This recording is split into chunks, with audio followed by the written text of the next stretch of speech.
একসময় একটি উজ্জ্বল এবং একটি কৌতূহলী ছোট খরগোশ বাস করত। বেনি জঙ্গলের প্রতিটি কুকড়ে ঘুরে বেড়াতে পছন্দ করতেন। তার বন্ধু টিলি দ্য টার্টল এবং ফ্রাঙ্কি দ্য ফক্স প্রায়শই তার অ্যাডভেঞ্চারে তার সাথে যোগ দেয়। কদিন সকালে বেনি ঘোরাঘুরি করার সময় একটি ঝোপের নিচে একটি সুন্দর চকচকে ডিম দেখতে পান। এটা তার দেখা কোনো ডিমের মতো নয়। তিনি জানতেন যে এটি বিশেষ এবং এটি কোথা থেকে এসেছে তা বিস্মিত। বেনি ডিমের বাড়ি খুঁজে বের করার সিদ্ধান্ত নিয়েছে। বেনি ডিমটা আস্তে করে তুলে টিলির দিকে ঝাঁপিয়ে পড়ল, যে পুকুরের ধারে ঢুকছিল। টিলি, দেখ আমি কি পেয়েছি! বেনি চিৎকার করে উঠল। টিলি বড় চোখ করে ডিমের দিকে তাকিয়ে বলল, বাহ বেনি, এটা দেখতে পাখির ডিমের মতো। আমাদের বাসা খুঁজে বের করা উচিত। দুই বন্ধু ফ্রাঙ্কির সাথে দেখা করার সিদ্ধান্ত নিয়েছে, যে একটি বড় ওক গাছের ছায়ায় ঘুমাচ্ছিল। ফ্রাঙ্কি, জাগো, আমাদের আপনার সাহায্য দরকার, বেনি বলল। ফ্র্যাঙ্কি হাঁচি দিয়ে ডিমের দিকে তাকাল। এটা ইন্টারেস্টিং, সে চোখ ঘষে বলল। চলো বনের মাঝখানের বড় গাছটার কাছে যাই। আমি বাজি ধরছি আমরা সেখানে বাসা খুঁজে পাব। তিন বন্ধু একসাথে রওনা দিল।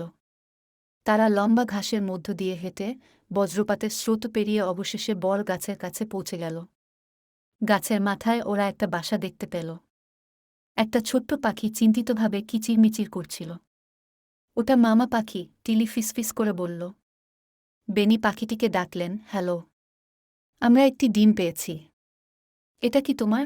মামা পাখিটি নিচে উড়ে গেল, ডিমের দিকে তাকাল এবং খুশিতে কিচিরমিচির করে। আপনাকে অনেক ধন্যবাদ, প্রিয় বন্ধুরা। আমি আমার ডিম নিয়ে খুব চিন্তিত ছিলাম।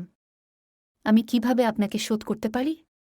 বেনি হেসে বললেন, আমরা সাহায্য করতে পেরে খুশি। আমাদের নয় এমন জিনিস ফিরিয়ে দেওয়া গুরুত্বপূর্ণ। মামা পাখি আবার তাদের ধন্যবাদ জানাল এবং সাবধানে ডিমটি তার নিডে নিয়ে গেল। বন্ধুরা যখন বাড়ি ফিরে গেল, বেনি খুব গর্বিত বোধ করল। তারা অভাবী কাউকে সাহায্য করে ভালো কিছু করেছে। বেনি সেদিন শিখেছিল উদারতা এবং অন্যদের সাহায্য করার গুরুত্ব। তারপর থেকে বেনি, টিলি এবং ফ্র্যাঙ্কি সবসময় তাদের বন্ধুদের সন্ধান করার এবং যখনই তারা পারেন সাহায্য করার জন্য একটি বিন্দু তৈরি করে।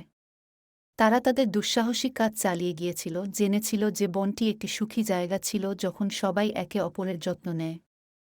এবং তাই বেনি দ্য বানি, টিলি দ্য টার্টল এবং ফ্র্যাঙ্কি দ্য ফক্স সুখে বসবাস করতেন, নতুন দুঃসাহসিক কাজের জন্য সর্বদা প্রস্তুত এবং তাদের সাথে দেখা প্রত্যেকের প্রতি সর্বদা সদয় ছিলেন।